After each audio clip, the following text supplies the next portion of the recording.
This is episode 4. Episode 4 already. Yeah. Damn. Only have one posted. Only have one posted. We're fucking loading up the barrel, you know? Yeah, getting ready to unload. Exactly. Yeah. On their faces. So, how are you? I'm fantastic. How are you? I'm pretty good. Yeah? Good. You got out last night? I had a rager last night. Yeah? Yep. Where'd you go? The usual. I went to Greta Bar. Arcade bar. Yeah. Could never go wrong with a little basketball. Nice. I was fucking... New high scores? Oh, yeah. And I ran into the entire Calgary Stampeders team. No way. Yeah, they happened to just all go out for an outing last night. What the fuck? Because they party too, you know? They're people. Yeah, I guess so. They need a break. Yeah. But yeah, I fucking went toe to toe. I was like, I'm gonna find the biggest bitch on the yard. I'm just joking. I'm just playing. I'm playing. They were such nice guys, man. Yeah. And yeah, I went up to one guy. I was like, yo, are you good? And he's like, bro, you can't see me. And I was like, I can see you. I'm kind of nice with it. And he's like, let's go. So we went. He schooled me the first round. I'm not even gonna lie. Because I was nervous. I let the nerves of a Calgary Stampeder playing me get to me. Yeah, don't blame you. Yeah, and I was like, fucking, semi-professional I was athlete. like, I had the cold sweats out going. I'm like, fuck, I'm going to get rocked by this pro athlete, right? So we go toe to toe. And then I went 250 and he got like a 280. And then we went. First round. First round. Damn. Then we went again and it was like butter, dude. I went 293. I almost got a 300 by myself, which is like flawless. You're not missing. No. And he got a 289. Oh, that feels good. I was like, it was like a camaraderie. Like we became homies. Yeah. In a way, like, yeah, the whole place was going crazy. That's sick. It was wicked, man. That's sick. So like the whole team was there or just a big Pretty group? much, man. Everybody in there looked like a football player. And I'm like the smallest. I'm not a fucking huge guy. Yeah. And I'm like standing next to all these Stampeders and shit. Yeah.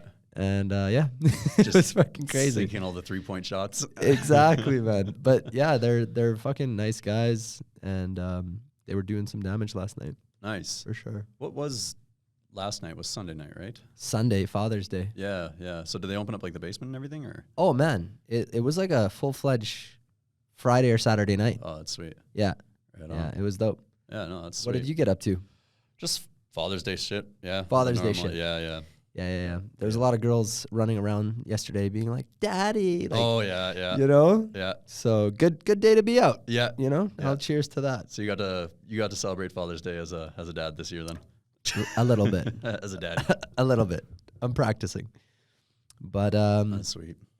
yeah, you know, these girls came up to me last night and the conversation just started very naturally, but it somehow segued into like, hey, tell us some like insider things about guys. Like, why do guys do this? Why do guys do that? And I think one of the questions they asked me was like, why is it like after a guy has sex that they kind of start to ghost you or disappear? I thought that was pretty interesting. Okay. Do you think it's true? You know, I had to think about it. I was like, does that happen? And I was like, yeah. You're like, yeah. That kind of happens. Guys have like a free trial phase and they're really nice and free. Yeah. And then they start to get really distant. Yeah. So, yeah, I don't know. I feel like it goes both ways. Mm-hmm. But I read a thing a long time ago about that. And I think this is what like the reason for that is. So say you're attracted to somebody and you're like, oh, I really like this person, you go on a bunch of dates and all that jazz. And then you guys hook up. And then after you guys hook up, you're not interested in this person at all. It's almost like a light switch. Have you ever experienced that kind of where it's like, I'm not, or it might not be instant, but it's gradual over the course of say a month and you're like, it's kind of my interest. Like the honeymoon phase is over, basically, is what it feels like. And what the study was, I think it was a study, was how when you guys hook up and stuff like that, Mm-hmm. that bond is basically signaling how like attracted you guys are to each other. Right. And it's basically a indicator of like proving that basically. Okay. So when you guys do hook up, like there could be, it goes both ways too. Like there could be somebody that you're not attracted to at all. And then you guys end up hooking up with with each other and you're like in love. And it's like this biological thing that's like hardwired into us, is what they were saying about like finding like the perfect mate. And when you have sex, that is like the final confirmation in a sense that you're actually attracted to the person. Wow. So maybe with, you know, the night life and all that and hooking up and everything like we do. Yeah. You know, you hit it off of a girl, a good time, good conversations, and then you guys hook up, and then the spark's kind of gone. You're like, yeah, I'm not interested in you anymore. Right. And they were saying that that's like a biological thing. It's not just guys being douchebags. Right. There are cases where it's For guys sure. being It's just douchebags. being a douchebag. Yeah. But it's like linked back to actually being like a hereditary thing. Like a biological thing. Yeah. Yeah. Okay. I could see it from that perspective. My philosophy on these things have kind of evolved over the last, let's say, decade. Yeah. I think that when you sleep with somebody, it is like this really like defining moment. Yeah. You're right. It's either like, okay, we're going all the way. Yeah. Or you're pulling back and you're just like, sorry, this kind of wasn't what I thought it was. Yeah. And I don't think it's like guys get what they want. Yeah. You know, oh, we finally, you know, Yeah. we sealed the deal. Yeah. And I'm gone See you skating. later. Yeah. Right? No, I don't think that's what I would attribute it to. I think it's just like a chemistry thing. That's exactly it. Yeah, and it's not even like chalking it up to whether it was good or bad. Yeah. The I don't think it has any, like, a little bit. Probably but, like, a little bit. For the most part, I don't think, it has anything to do with, like, oh, it was good sex or bad sex. Totally. So this is kind of like what I've come to realize, this one defining thing. I think it comes down to setting boundaries that lets you know how much you're supposed to respect that person. I'll give you an example.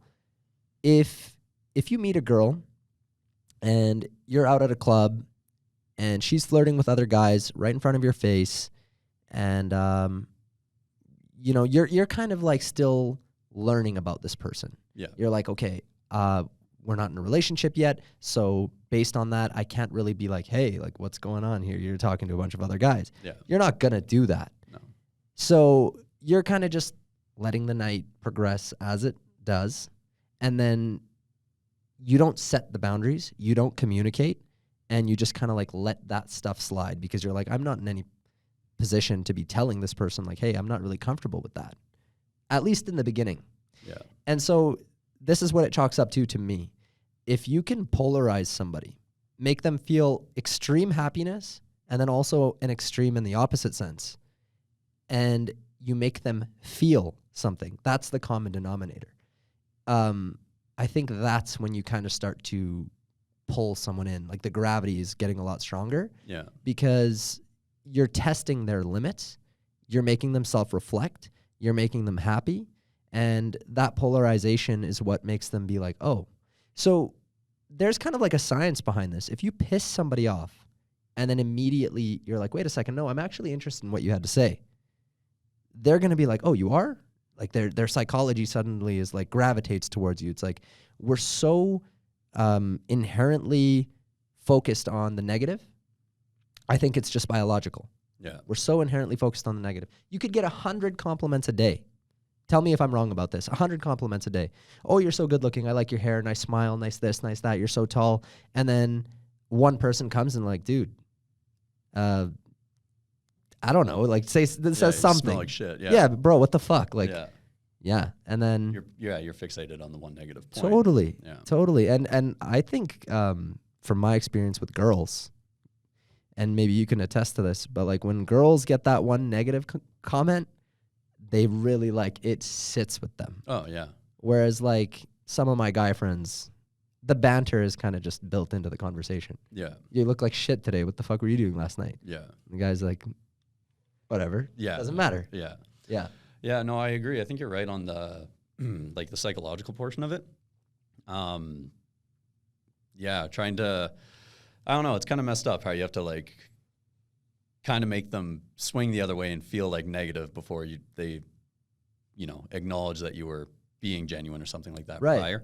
But it doesn't make sense because a lot of the conversation, especially like new interactions, especially environments. So like if it is a bar or a club or something like that, men and women are just used to the same small talk every single time, right? So there is no, like you were saying, that emotional level connection. That doesn't exist with like, oh, what do you do for a living? Oh, where do you go to school? Like, oh, how old are you? Like, oh, you have a dog. Like, there's nothing deeper there. It's surface level shit, right? Mm-hmm. So That's a good point to kind of break through that layer and actually like make them feel something. That's a good, yeah. Small talk. Sense. Yeah. Small talk's not interesting. No. I mean, there's only, like you said, they're so cookie cutter. Hey, what's your zodiac? How old are you? Yeah. Fuck. What's your name? When were you? Yeah. So that's where I think some of the guys who do really well when they go out, there's that discernment. And, you know, there's guys at the bottom of the spectrum of how well they do in those environments. I think it's for the women as well. Like if there's a guy approaching them and talking to them and like the guy's like really good with his like psychological game per se, it's not like it's like putting a spell on somebody. Like the chick acknowledges it and she's like, oh wow, you can actually communicate. Hold a conversation. Yeah, you're more interesting than most. Fucking, am I Aquarius or a fucking Leo? Like, you know what I mean? Totally. Like, so yeah. But going back on that with why do girls kind of get ghosted by guys? Do you see there's the same on the flip side? Oh, 100%. Yeah, like guys is kind of different though. So I feel like guys, and I don't know if this is a fair comparison, but I feel like guys do a lot of chasing. Yeah. Naturally. Yeah. Guys are the ones who have to put themselves out there more so. Yeah. The girls that do the guy's job and kind of like go after guys, I think that's pretty noble. Yeah. I'm like, hey, you're going out there and you're getting what you want. Cool. But the guys do a lot of chasing from what I've seen, and girls kind of like get so turned off by that. Yeah. From what I've noticed, at least. I'm not a fucking scientist or anything. I don't have the data to back it, but I hear stories. Yeah. I think it's like a certain like threshold where it becomes too much, and then it's just like, I don't know. It's a turn off, I guess, for them. It's kind of creepy too. Totally. But a certain amount of effort is obviously like required. Mm-hmm. You can't just be like, say hey, and then like fucking never talk to them for 2 months, and then be like, oh, remember that conversation we had 2 months ago? It's like, no, it wasn't a conversation. Like, what the fuck do you mean? Yeah, you know what? Actually, this girl last night told me. She was like, I broke up with my boyfriend not too long ago, and I was like, oh, why'd you guys break up? He was too nice. I was like, this is exactly what I mean about the polarization thing. Yeah. You're too much on the nice side. Well, it doesn't give the opposite person in the relationship anything to like work on towards the relationship. Like if it is a relationship, like there has to be like flaws. Like I'm sure everybody's like for the most part the same way. It's like when you're with somebody, you like to help them. You want to do stuff for them, Mm-hmm. right? It's the same way how they feel about you. So if you're fucking covering everything and you're super nice and there's nothing like for them to pick up, they're like, how the fuck do I contribute to this shit? How the fuck do I contribute? Right. Yeah. So, which is why I feel like I often hear girls being like, oh, like he's damaged, he's broken, I can help him. Yeah. It's like this inherent like motherly nature to want to like help somebody grow and foster and be better for themselves. Yeah. And it's like, if you already have all your ducks in a row and there's nothing fucking wrong with you at all, and you're like going 110% for her, fucking, she's gonna get probably pretty bored, man. Like, oh man, shouts out to the girls though, by the way, who do, you know, inherently take on that like motherly, nurturing role, and they want to help a guy who, you know, looks like they probably see potential. That's a big factor and too, yeah. And buying into somebody's potential is a dangerous game. Yeah, because it's a gamble. It's a gamble, yeah. Of course, you want to see them flourish into what you think they could be. Yeah. But then you start to perceive them for what they could be rather than what they are. Yeah. And then I feel like expectations they're just not met. Yeah. And when expectations aren't met, you start looking for the expectations in elsewhere. Possibly. Yeah. Yeah. Or it's just not met, and then it ends up hurting feelings on both sides because the girl's like, well, what the fuck? Like you could totally be this. Like, go do this, go do that. And the guy's like, nah. Yeah. War zone with the boys. Yeah. I got bigger things to worry about. Yeah, totally. But I don't know, man. With the whole guys and girls situation, it's such a sticky situation. Yeah, there's no obviously like written code for it. No. Everybody's different, right? And that's what I think, that's what makes it fun, right? Because you could try talking one way to a person and it goes successful, and you can do a different way to another person. It goes horribly wrong. Totally. It's like you have no idea, right? I think I'm guilty of hurting people in the past by not acknowledging like how put together they were. Like the effort? No, like in the sense that like they just had their ducks in a row. Yeah. I'm very much girls in this situation. Okay. You know what I mean? Yeah. Like I had nothing to come in on with my frame to help them improve on anything. It was just like they're making a ton of money. They got a place. They're pretty like solidified in their lives. And yeah, like nothing was challenging emotionally. Yeah. It just felt like very...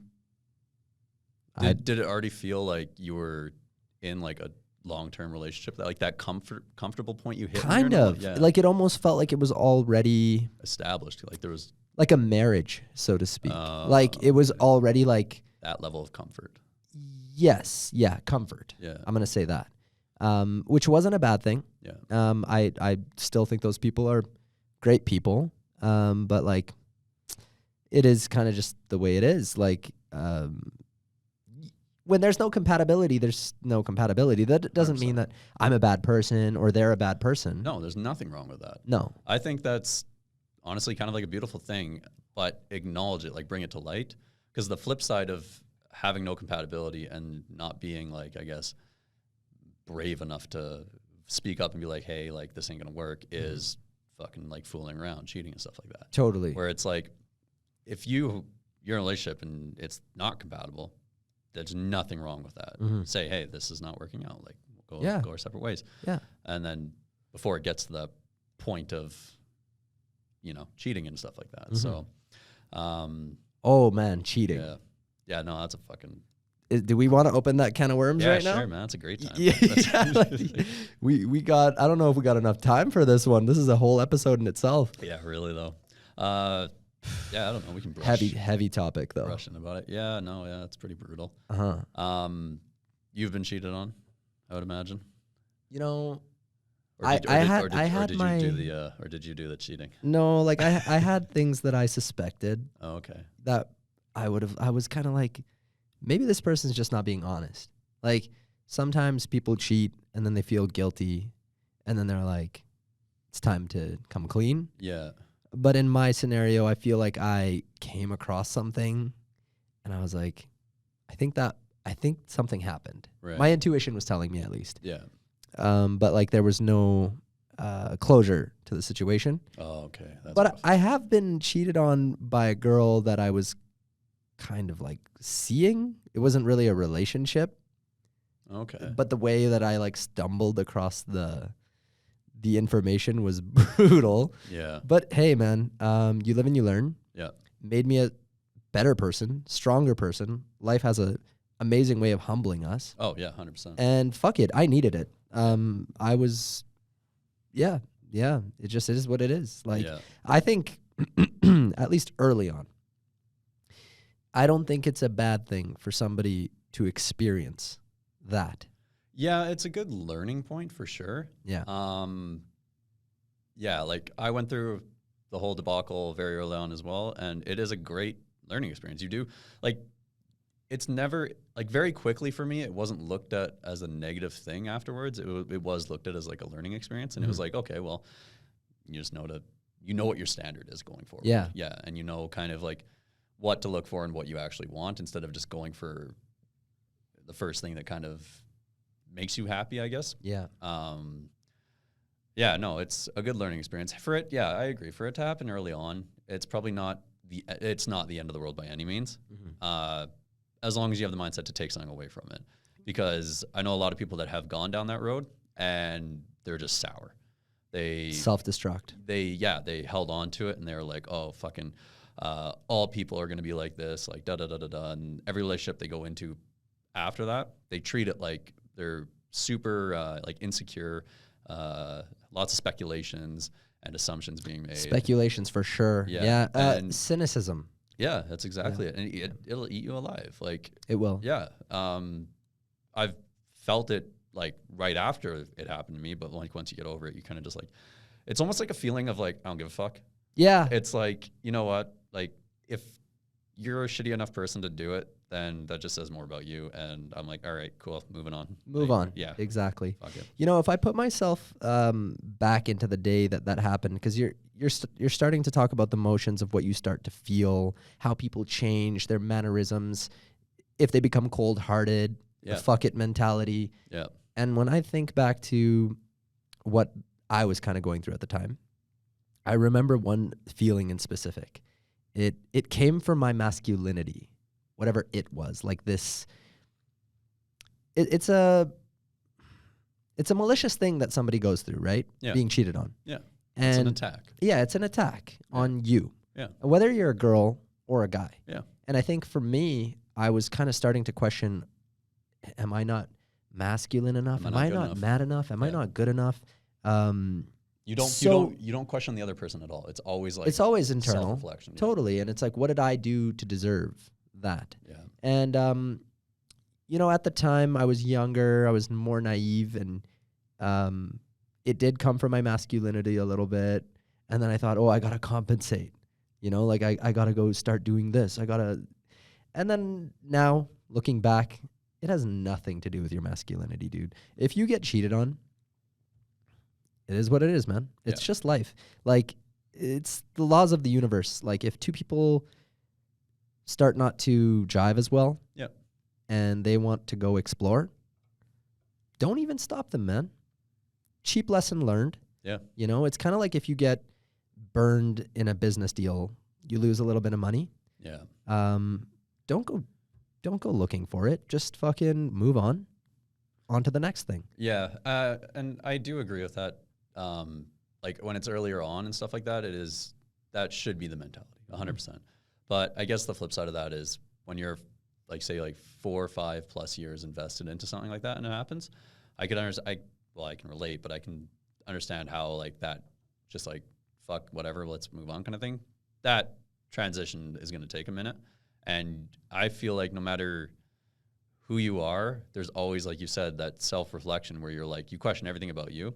I feel like there's always going to be a little bit of a point inside you where that's always going to come back up, because the relationship was a big part of you, and now you're ousted. So you're like, oh, what did I do or what didn't I do? 100%. Men or women, right? Yeah. Yeah. I don't know. The fuck it mentality is definitely I don't know. Some people might say like that's not healthy, but I feel like it is pretty like healthy. Like, hey man, it's a coping mechanism. It is a coping mechanism. Yeah. So I guess to all the guys out there, to all the girls out there who if you do get cheated on, super unfortunate. I think everyone's been there. There is don't spend so much time dwelling. Just move the fuck on. The faster you can get up, the better. Like, I'm just gonna use a corny ass analogy. Kobe Bryant, fucking guy hits the court, takes a beating, right? Everyone's after Kobe, right? Guy takes a beating, he's being knocked down, the goons are after him. The guy stands right back up, man. You just gotta that's life. If you take a fucking hit on the chin, I don't care what happens. If you have the fucking ability to stand up, go back out there. You're like I don't know, man. Like it's a learning experience. It's like your business analogy, right? Like you start a business and it fails. You don't just go like, okay, maybe, starting a business isn't for me. No, well, you move on to the next thing and you try again. Right. You failed. The same thing with the relationship. It failed. Okay, well, let's keep moving forward until it is successful. Yeah. You can't just sit in a state of despair and woe is me for, extended period of time. Which actually, since we're on the topic, after someone gets cheated on, they start going into a dark place, like you said. Yeah. Probably for a set period of time. Yeah. Totally normal. Yeah. And especially after a 4 or 5 year long relationship, some people fucking 20 years, dude. Oh, yeah. Brutal. Yeah. I think just reeling in the fact that all of that time was lost. Yeah. But it depends on how you look at it. Maybe it wasn't time lost. Maybe it was time learned. It's a lesson. That's one characteristic I've noticed in some of the most successful people in every aspect of their lives. They can turn a negative into a positive. They know how to pivot, Yeah. Okay, you got someone on you. You're playing ball. They're blocking you. Pivot. Yeah. Get the fuck out of the way. You know, like make yourself room. Yeah. But yeah, I guess what I'm trying to say is like, don't stay in that dark place for too long of a time. There's, not to get too religious, but I think it's very interesting. Both in the Bible and in the Quran, there's a mutual kind of quote, and it says something along the lines of like, all health in our body starts in the heart, and only in one organ, it's the heart. And when the heart takes damage, and it doesn't specify physical or emotional, everything in the body will start to fail. Yeah. That one organ. And I thought that was so powerful and true. Because like even to this day, they go through a lot of the scripture, and some of the things that religion alludes to scientifically ended up being true thousands of years later. Yeah. And it's like, how could they have known? Yeah. I think it's remarkable. Yeah. Yeah. Well, they probably like they felt it firsthand, and they were like, what actually is this, right? And went from there.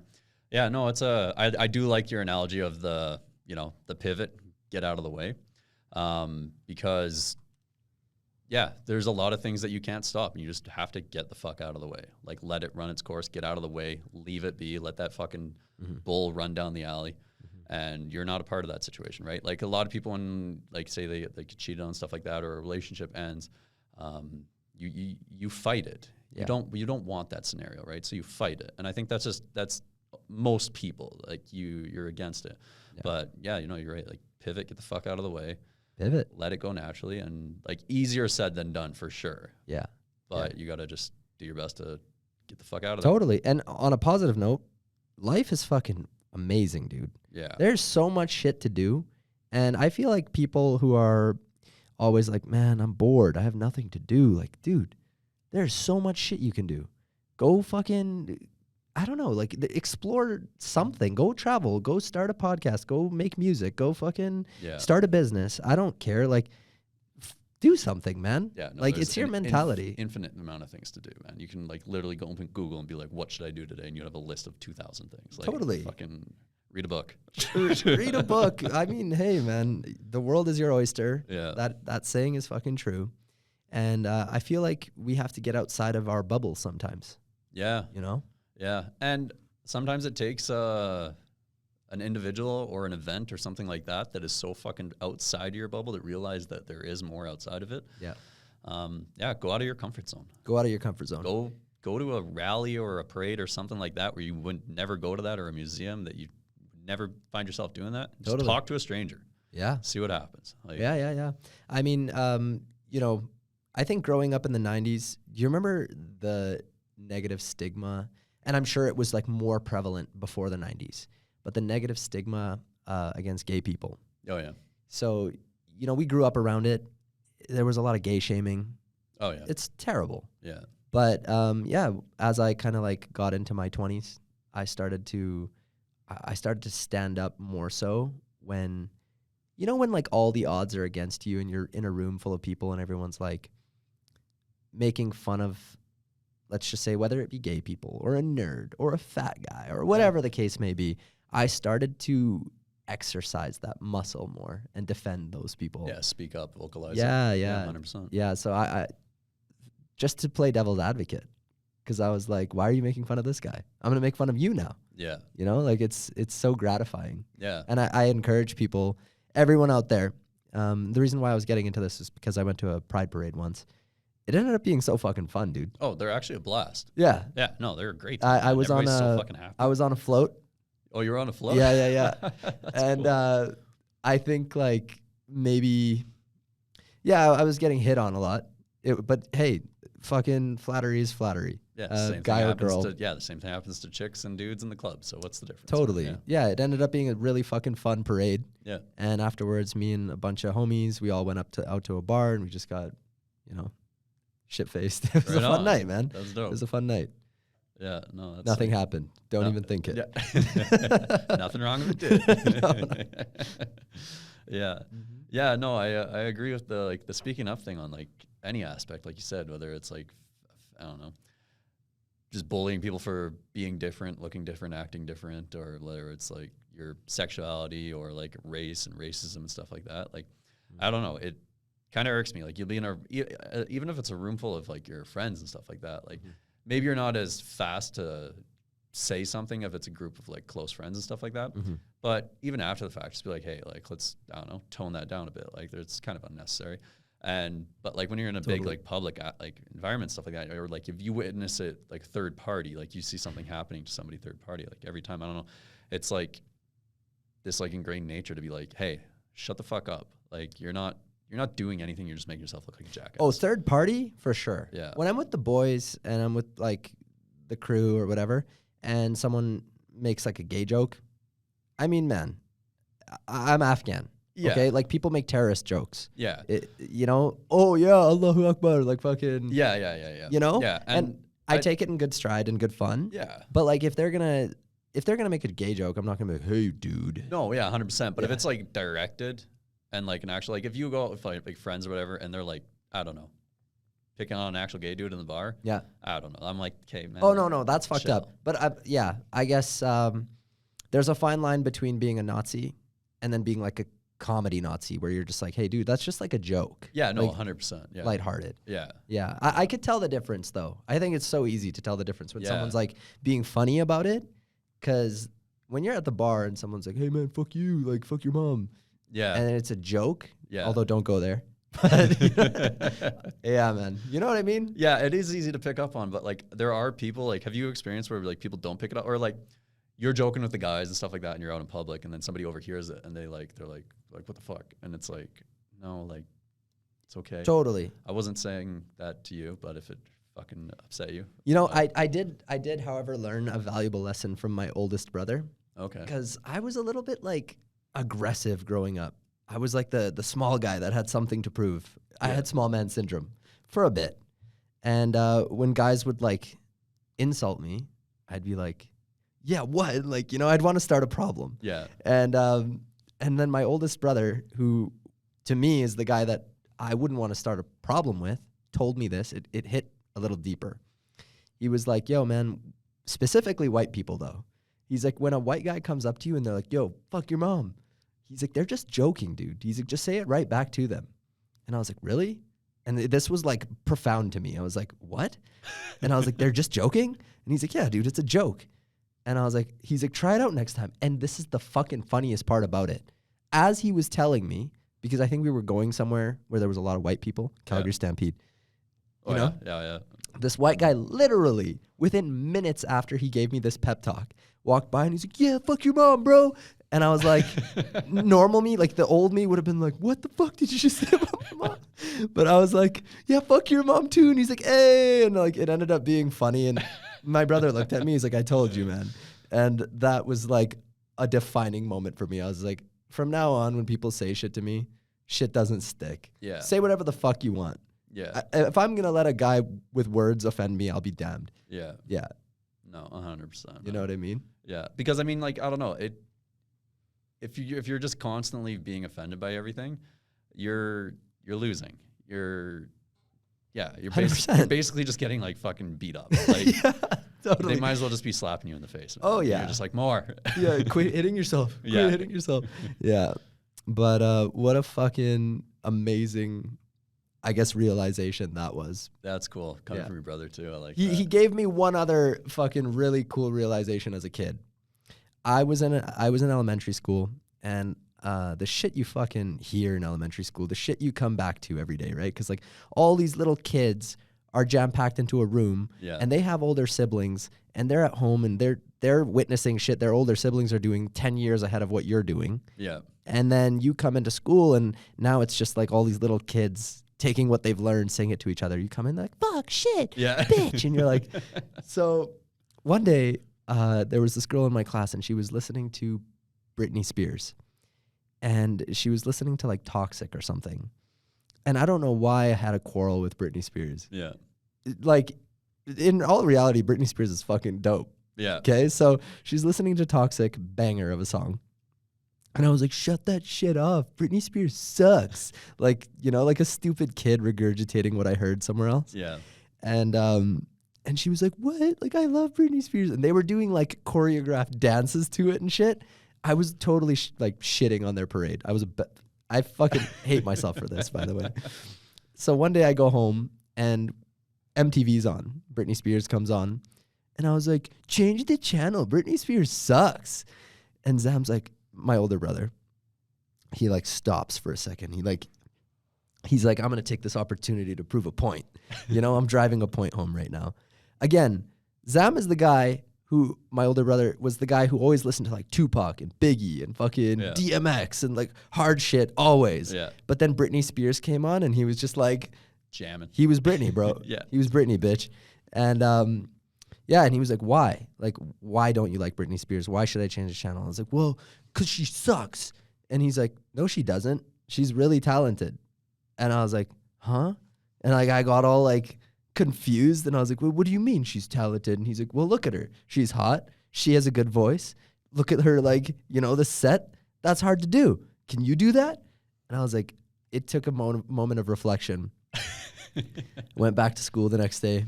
Marina and her posse were back at it, doing their choreographed dances. This time, I was a cheerleader for them. Yeah.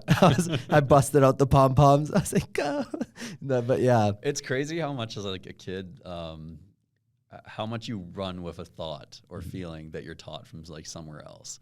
Like that as an example, or like growing up white, all we listened to was like classic rock and country. And I didn't even know there was other radio stations in the city until I hit grade 7. That is the whitest thing I've ever heard. It was brutal, man. I was like, wow, I have not a shred of culture in my bone. But it was like fucking, that's all I knew. And then you would hear like rap for the first time. And well, you were taught from home that, well, rock and roll is good music. And you'd hear that and you'd be like, what's this shit? What is this? Yeah, it's like, this fucking sucks. Like, can't even, they talk so fast, can't even understand it. And it's like, you know, but it's like, no, it's good, it's great, but you know, that's just how you were taught, so that's why you portray it yourself. Totally. Same thing with like, even I remember as a kid, like dieting and stuff as a kid, like mom extremely healthy, so junk food was super taboo in our house. So like I would go to school and kids would be eating like a full bag of Skittles. I'd be like, oh, those are gross, they're so sweet. It's like overly sweet. Yeah. No, that shit's delicious. You're Amazing. just jealous you don't have it at home, dude. Fruit like, roll-ups, dude. Gushers, bro. Yeah, no, it's funny how that shit was currency at school. It was. Yeah. And I had fucking none of it because we had bro, I would whole wheat sometimes sandwiches. trade my whole fucking lunch. I'd be like, yo, you got Gushers? You want everything I have? Yeah. Everything, dude. I'll give you my lunch for the next 7 days. Just give me one pack of Gushers. Just give me one Gusher, bro, please. Yeah. I need that. Just got fiending. I was a fiend, bro. Yeah. Okay. I had a sweet tooth in elementary for sure. Yeah, I've developed one since not being at home. And Oh, I can around. imagine, Yeah, dude. It's like a fucking grown-ass adult discovering drugs. fucking meth. It's Meth. yeah. It's pretty much what it is. Yeah. Yeah. Go to the Dairy Queen, order everything. Yeah. So I guess like with those takeaways from having the luxury of having older siblings they're light years ahead of you. Yeah. You know, like they're teaching you shit that you would never learn yourself in elementary school. Because no kid was like self-aware enough to be like, hey. Yeah, and like bust knowledge on I'm you. the oldest sibling, so I never had that like takeaway. It was directly from the source, which is the parents. Right. But like with your situation, like all your siblings are old. Yeah, they're So- all older. I'm the youngest. Yes. Which, yeah, so super lucky. Yeah. The takeaway I had growing up was I went to house parties way earlier. Yeah. I was around things way earlier. Yeah. And I'm sure a lot of people who are the youngest sibling are going to relate to this. Because of that, growing up, whether it had been Britney Spears, One Direction, Justin Bieber, Yeah. NSYNC, Backstreet Boys, I don't care. Give me the corniest thing you could possibly imagine. Everyone was like, this sucks. And I was like, no, it really doesn't. It's just like, have fun. Yeah. Yeah. Someone enjoys it. Maybe Yeah. not you, but someone enjoys it. Right. You don't need to fucking shred it to pieces. Like when Justin Bieber's Baby was the most disliked song on YouTube, I was like, it's actually good now. Yo, now when Baby comes on in the club, oh, people go nuts. everyone's fucking like, Baby. Yeah, You know, like they going lose their crazy. fucking minds, Yeah, man. The same thing with like fucking Friday. Like when that crap comes on, everybody goes nuts. And it's Oh like, my God, you know, dude. but Yeah. it's funny. Like, yeah, I don't know. People take things. Was way Friday too seriously. satire? No, It was legit? it was legit. Yeah. she still performs like alive. I don't know. I just saw this like a week ago, but Rebecca Black was performing live at some concert, and I can't remember the premise of the article. I just remember the headline on it, and I was like, she has other songs? Like, what is she? Or She dropped albums? Or does she just go and sing like Friday and then dip? Yo, she really could have took that shit far. Yeah. To be honest. Bad publicity is good publicity. It's like she could No have such thing. She could have flipped that and just ran with it, man. Totally. Yeah. No such thing as bad publicity. Yeah. I mean, someone made the comparison I saw on like Instagram, and it was like when Justin Bieber and Rebecca Black released Baby and Friday, they were both the most disliked songs. Yeah. But yet, look at the difference between persistence, Justin Bieber, Yeah. and someone who just gave up. Like folded under the pressure, under the negativity. Yeah. Which she totally did. Yeah. But mind you, I feel like her song, like Justin Bieber's song was actually good. It actually had like cadence to it. It wasn't like just fucking, the same kind of like 8-beat thing over and over and over. What was the iconic line in Friday? Something about like today is Thursday, tomorrow. Yeah. Fucking getting my bowl of cereal, going out the front door. Like it was like fun, it was fun. Yeah, fucking my hand is a dolphin. Like yeah, dude, it was fucking brutal. It felt like a shitty story, but then she like tried singing it. I don't know. Yeah. So, but like the folding under pressure point there, like, yeah, I get. How old was when he came out with Baby? Was he like 15, 14? Like this? Were they the same age? I think he was like had to be like 13. Okay, so they were. I think she was at the same age. Yeah. That is a lot of fucking negative pressure to take as a 13-year-old, though. So like her folding under pressure. Understandable. Dude. Like she probably couldn't even fucking go back. She probably had to be homeschooled after that fucking 100%. Right? I couldn't handle someone fucking bullying me in junior high even in the slightest. Yeah. I mean, maybe a little bit, but like that much? Yeah. Holy shit, dude. Game over. And kids are ruthless. Yeah. So maybe she didn't have like, cause like Bieber had a lot of support, like external support, like fucking like Scooter Braun, Usher, his mom. Yeah, Timberlake. Like, there was a bunch of people that were supporting him, so and the fucking coolest of the cool people, too, at that. Yeah. So, they were like all of his older siblings. Yeah. Mentors and stuff like that, right? And look at what he is now. Like, he's a fucking anomaly. Dude, he's got Tim Biebs. Yes, he does. The guy's buying Tim Hortons. I know. Yeah. My parents the other day, they were like, we went to Tim Hortons, and I asked for Timbits, and they gave me Tim Beats? And I was like, no, Tim Biebs. And he's like, what is that? And I'm like, Justin Bieber's Timbits. He's like, Justin Bieber owns Timbits now? And like he was like, you put Justin Bieber's fucking Timbits in your mouth. Yeah, dude, it was fucked up. Like my dad was like baffled. He's like, what? They did a deal together, a sponsorship? Like, good for him, dude. Oh yeah. That's I mean, sick. Tim Hortons is notorious for that though. Like they always like every playoff season, like you see like Crosby's got like endorsements and stuff going on with them, and they're smart like that, right? Crosby's such a beauty. Yeah. So for them to do that with Bieber, I don't know. I thought it was pretty cool. When I first heard the name, man, I laughed so hard. I was like, that's fucking great. Yeah. Dude. So yeah, I think that at the time when it came out, I was like, should they be called Tim Biebs or should they be called Bieber Bits? Oh. But like, you can't take away the Tim Bit, Biebs, Tim Bieb. yeah. I get it. But Bieber Bits is gonna be his brand of like bacon bits. Bieber Bits. They're gonna be like fucking rainbow bacon bits. Totally. I don't know. Something about Bieber Bits just Bieber Bits. I like it rolls off the tongue really well. Yeah. Yeah. If he ever watches this, he's gonna cop that and be like, "Yo, Bieber Bits." Yeah. Fuck, man, cut us a royalty check on that. But yo, how crazy would it be to go to high school with notable alumni like Justin Bieber or Shawn Mendes? Like those guys are like hometown heroes, right? Like every time people go to those high schools, like they have like their own shrine. Yeah, like I would imagine. Bieber went here, or like Shawn Mendes went here. It must be crazy. Yeah. Change the name of the school to Justin Bieber High School. Hey, man. I don't think that's out of the question. No, yeah. High schools have been named after far worse people. You know what I mean? Fucking dictatorships. Fucking racist people to the T. Yeah. Yeah, I don't know, man. Yeah. No, it's cool. Would be interesting. Yeah. Yeah. So, I don't know. Have you been hearing anything about what's going on with like Joe Rogan? No, is there new stuff in the news there? Not necessarily new stuff, but he's just kind of like, he's been being kind of like poached by U.S. elected officials to like, they want to spread like an agenda message through his podcast. Oh, okay. Using his I heard, medium. Yeah, I did hear a little bit about this. There was a couple of them that wanted to like sign contracts with him to talk about certain things, or not talk about certain things, but have certain politicians on the show, and then they would be able to talk about that agenda. I think I heard him briefly talk about it in an episode, and man, that's fucked up. It's good for him for standing his ground though, and being like, He just refuses them. yeah, he has no interest in it. It's not like it's not about like right or wrong. He's just like, no, dude, I do this so I can just have a conversation with cool people. That You don't finds sound like interesting. cool people. Yeah. Right. And he knows, I guess when you're being taken advantage of. How big of an influence do you think he really has?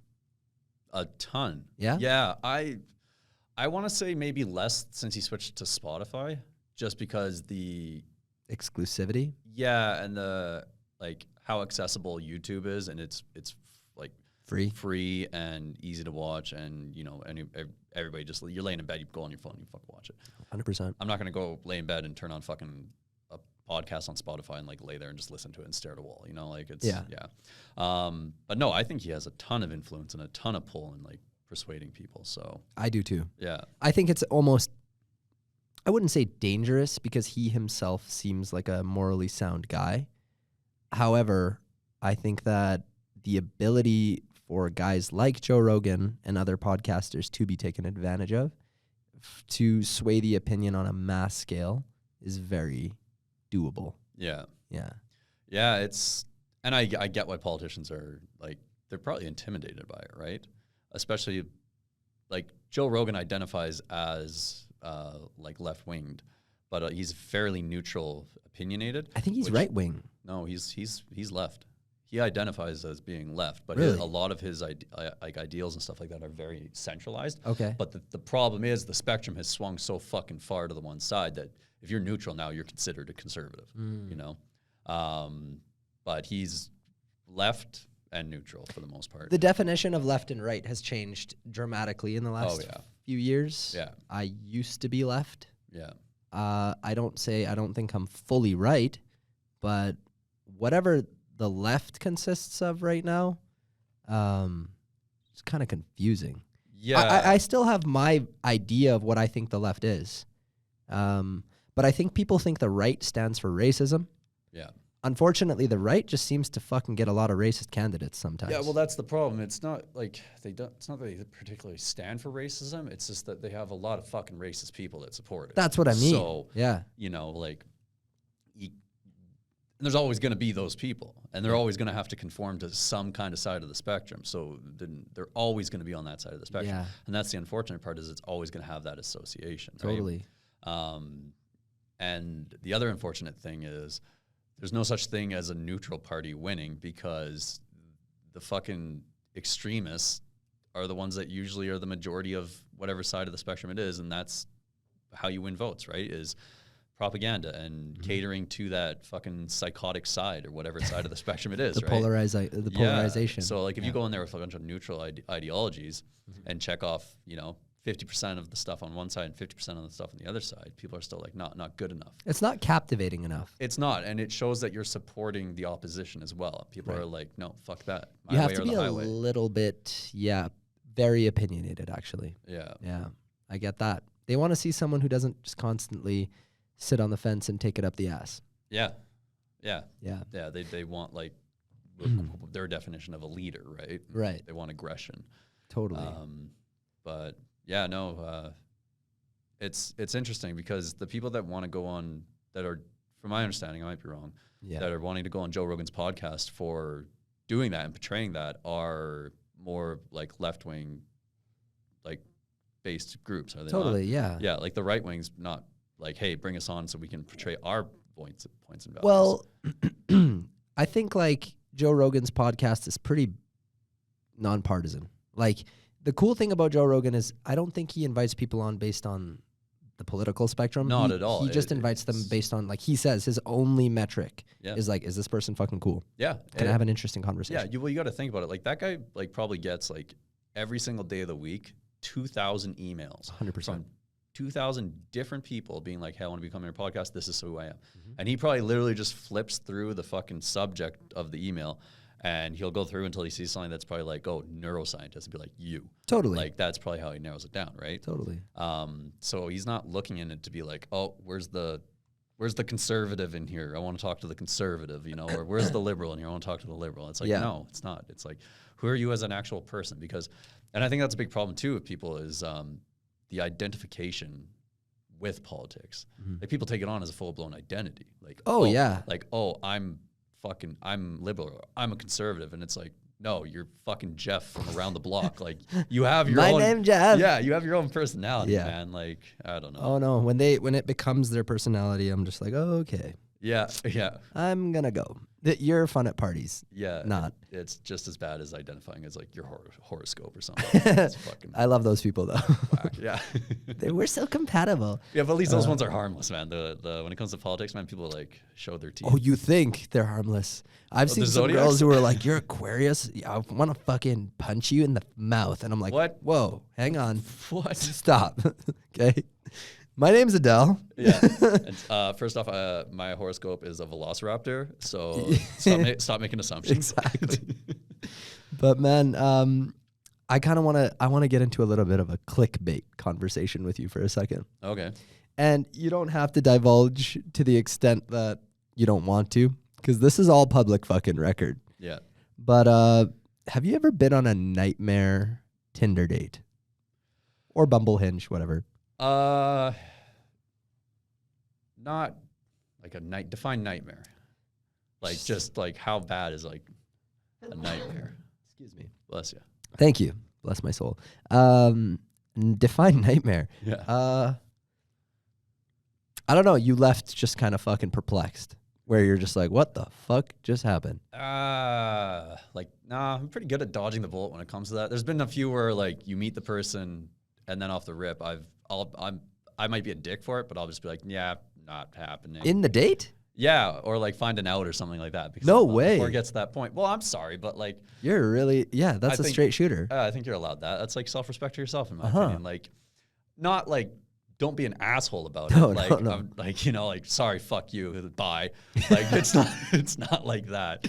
But yeah, but like, there's been, I don't know, instances where people start talking about, like, it could be like we were just saying there, like people that are like super opinionated, like say politics is a good example. They just start going off the cuff off of that in the first like 10 minutes. They'll be like, you know what? Actually, this thing came up and I gotta go. Actually, Yeah, sorry, like that. Yeah, because like, Yeah, I'm not gonna entertain the idea of it. Like, yeah, you're wasting my time, and us doing this is wasting your time as well. Because if this is how it's starting off, I mean, Totally. I don't think anything's gonna come from it. So Yeah. fuck that. Oh, my dog's TV show came on. Gotta go. I used to, back when I was in school for like engineering and whatnot. One of our classmates would do this all the fucking time, and it's pretty ruthless, but it's pretty funny at the same time. I gotta know. He would be on a date, and he would get like catfished, and he would call like one of the like guys in the class or whatever, and sometimes it was like during the middle of the class, and he would be like he'd answer it and you'd be like, hello, and then all you would hear on the other end was like a one-sided conversation, and he'd be like, what? No way. And you'd be like, what the fuck are you talking about? He's no. Oh my God, are you serious? And we're like, yeah, sure, I'm serious. Like, I don't know what the fuck you're talking about right now, dude. Like, you okay? He's like, oh, I got it. Fuck, no way. Like, that. Oh, that's horrible, dude. That's maniacal. I'll be right there. I'll be right there, right? And you're just on the other end, and like, well, we'd all be listening. We'd be like, fucking what the fuck? Holy shit. And then it would hang up, and then you'd get a follow-up call like 10 minutes later, and he's like, oh man, I was gonna go on this date, and like, I was supposed to go out with this chick, and she got in my car, and she was like 300 pounds. Oh, and he's like, so yeah, my grandma died. And I was like, we were your grandma. That's what we were supposed to be doing. Damn, man. dude. And I'm like, holy fuck, man. Yeah. But yeah, I guess. Who's this guy? I want to be friends with him. Yeah. You don't have to tell me, but meet him. But yeah. I've done that once. Yeah. One time. Yeah. I had to call my buddy Andy. You know Andy. Yep. Yeah. So I went on a date with this girl off Tinder. It seemed like seemingly normal. we went to this nice bar. We drank a little bit of wine. We were having a great conversation. And as far as I was concerned, and I'm so fucking sorry if this girl ever stumbles across our little podcast, but I don't want her to because I'm about to tell it how it is. I'm sure she's never heard this out of my mouth before. Yeah. How long was the date? Maybe she didn't hear much out of your mouth. It was like a good 2 hours. Okay. Yeah. So we went on this date. Everything was great. You know, I didn't think anything of it. And I didn't see any crazy in her eyes. I don't know if I should be saying this. Yeah, yo, you brought it up. Well, I brought it up. You're absolutely right. Fuck it. At the end of the date, we get the bill. We're walking out. And I had no thought in my mind, like, okay, like, where is this going to go? I was kind of like, it was a cool date. Fine with it ending here. Yeah. Probably hang out again sometime. Yeah. And as we're walking up the stairs, she kind of like, she says my name. I turn around. She's like, grabs me and kisses me. I was like, whoa, that was okay. I like it. Nice. You know, Picasso. And she's like, do you want to come back to my place? I was like, you know what? Sure. I'll entertain it. Yeah. So I think I was like 22 at the time. Yeah. So we go back to her place. And one of the messiest places I've ever been to in my life. Oh, the house itself. Oh, yeah. Fuck. Oh, yeah. And I'm like, hey, do you mind showing me where the bathroom is? And she's like, oh, yeah, it's just down the hall to the left. I go to this girl's bathroom, shut the door. Fucking cat jumped out of the tub. Like, it just jumped out at me, like, through the curtain. I was like, what the fuck? I was like, freaked me out. I didn't know what the fuck was going on, right? Yeah, yeah. So, and then I'm washing my hands. And in the sink, there's a bunch of prescription bottles. Oh, shit. And I was like, uh-oh. Like, what does this mean? You know, what does this mean for little old me? Yeah. And fuck, I did what any normal person would do. Any sane person. Googled that shit. Oh, yeah. Oh, yeah. Yeah, I was just like, what is this? What is this? Like, does this girl have a fucking what's this dude? STD? Yeah. I don't know. Yeah. You know, and I know what it was for. I probably shouldn't say. No, that's fine. Yeah, and anyways, long story short, it was enough of, it was a medication that raised a little bit of a red flag for me. Yeah, put it that way. Fair, yeah. No, like no harm done. I'm sure, you know, everyone. Hey, she left it out in the fucking sink. Like, she left it in there. Yeah, if you don't want people like, no. Like, I had to fucking clean her bathroom a little bit before I could just wash my hands. There you go. You know, I was like, oh shit, okay, this goes here. You know, like cleaning up and shit. She comes in, you're like scrubbing the toilet. Yeah, How's it going? Your cat's over there, by the way. Yeah, totally. But yeah, so I wash my hands. And I'm like, fuck, I don't want to touch anything in here. It's so gross. And I like using my shirt and I like open the handle and open the door. She's standing right there in her glory, fully naked. Oh, fuck. And I was like, hi. Like, what's going on? And she's just like, just so you know, you're not getting any tonight. And I was like, this is the most. Was just standing there naked. Yeah, I'm like, I'm so confused. Hand the cat back and leave. Yeah. I was like, okay. And she's like, come here. And I'm like, okay. So I go to her bedroom. She has a fucking stripper pole in her bedroom. Nice. At this point, I'm so fucking confused. I am so fucking confused. The messy place, the prescription pills, the cat jumping out at me, her naked, the stripper pole.